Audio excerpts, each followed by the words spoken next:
Puji Tuhan, selamat pagi Bapak Ibu Saudara yang kasih oleh Tuhan dimanapun Anda berada.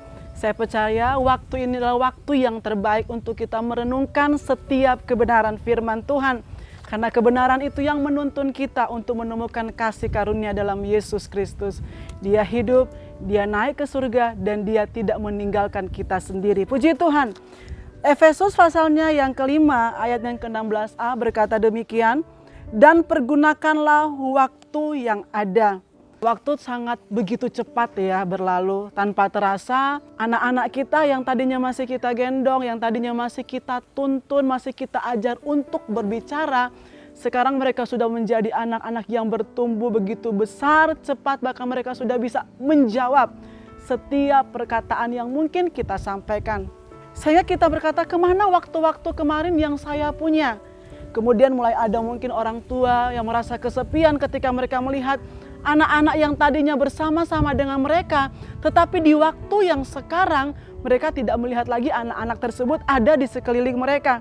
Tapi bersyukur bahwa Tuhan yang kita sembah dalam nama Tuhan Yesus Kristus selalu punya waktu buat setiap anak-anak Tuhan yang berseru, yang memanggil, yang meminta, yang rindu untuk mendekatkan dirinya kepada Bapa yang kekal. Ketika kita mulai menyadari bahwa ternyata sekarang ini saya bukan berpacu kepada apa yang seperti mungkin orang lama katakan berpacu dalam melodi. Enggak, tetapi kita berpacu dengan waktu. Kemudian kita mungkin menyadari dan kita mungkin merasa, kenapa saya selalu kalah dengan waktu yang ada? Orang lain sudah bisa berlari, kenapa saya hanya masih bisa berjalan di tempat? Orang lain sudah bisa mendapatkan waktu bagaimana mereka mendapat pencapaian yang luar biasa dalam hidupnya. Sementara waktu saya masih seperti ini saja. Jangan kecewa Bapak Ibu Saudara, karena Tuhan punya waktu yang terbaik buat saya dan saudara. Kembali dalam konteks Efesus yang kita sudah baca, dikatakan, dan pergunakanlah waktu yang ada. Waktu itu berbicara tentang kesempatan. Waktu yang ada, jam sekarang yang saudara ada, saudara hidup, tidak akan terulang lagi dengan besok hari. Sehingga ketika kita menyadari tersebut, ada satu perhatian dalam diri kita untuk kita berkata buat jiwa kita, buat diri kita, mari kita lakukan yang terbaik yang bisa kita lakukan hari ini. Karena ini adalah kesempatan kita. Dan Efesus mengatakan tentang waktu dalam ayat yang ke-15, karena itu perhatikanlah dengan seksama bagaimana kamu hidup, janganlah seperti orang bebal, tetapi seperti orang yang arif. Dalam kamus bahasa Indonesia, bebal berarti susah untuk mengerti, atau sama sekali tidak mau mengerti. Dalam hidup ini kita bertemu juga dengan saat di mana, waktu di mana ada orang-orang yang tidak bisa untuk mengerti keadaan kita atau sulit untuk diajarkan sesuatu. Sehingga Efesus 5 ayat 15 berkata, jangan bebal, hendaklah kita menjadi orang-orang yang arif di waktu dan kesempatan yang Tuhan kasih.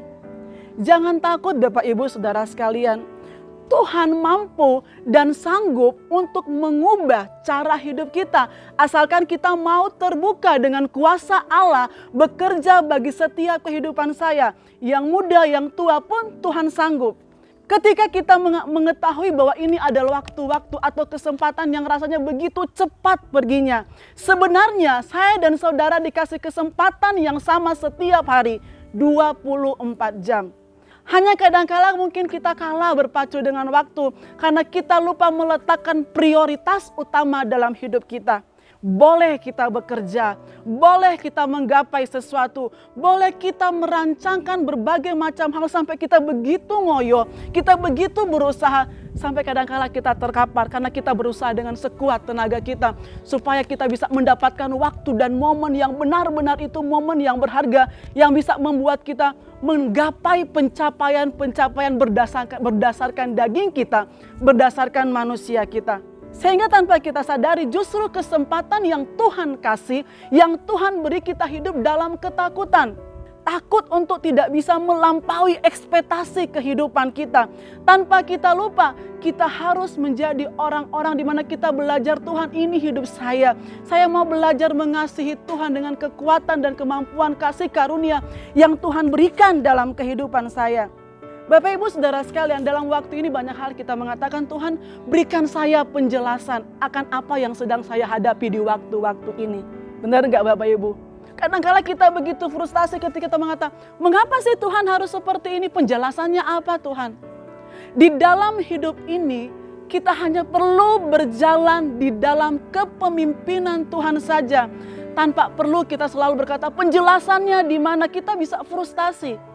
Kita dapat mengerti tentang waktu, sikon, dan situasi yang kita hadapi. Entah itu senang, entah itu sehat, sakit, terluka, ataupun kecewa. Nanti, benar nggak saudara? Kadang bukan saat ini. Tapi ketika kita berjalan 3 bulan ke depan kah, 2 tahun ke depan kah, kemudian kita melihat, oh ternyata ini toh maksud Tuhan. Dan kita bisa mengerti. Amin Bapak Ibu Saudara sekalian. Sebab itu dalam kitab Mazmur pasalnya yang ke-90 ayat 12. Musa berdoa, ajarlah kami Tuhan menghitung hari-hari kami supaya kami beroleh hati yang bijaksana. Seperti Efesus tadi mengatakan, jangan bebal tetapi jadilah orang arif, bijaksana, mengerti. Untuk dapat mengerti sekali lagi ya, bukan waktu yang saat ini juga, tetapi ada proses perjalanan. Intinya, minta kepemimpinan Tuhan di waktu-waktu sekarang, apapun yang Bapak Ibu Saudara hadapi. Sehingga kita tidak akan terjebak dalam keputusan yang salah, emosi kita ketika kita menyadari, aku sudah begitu mepet.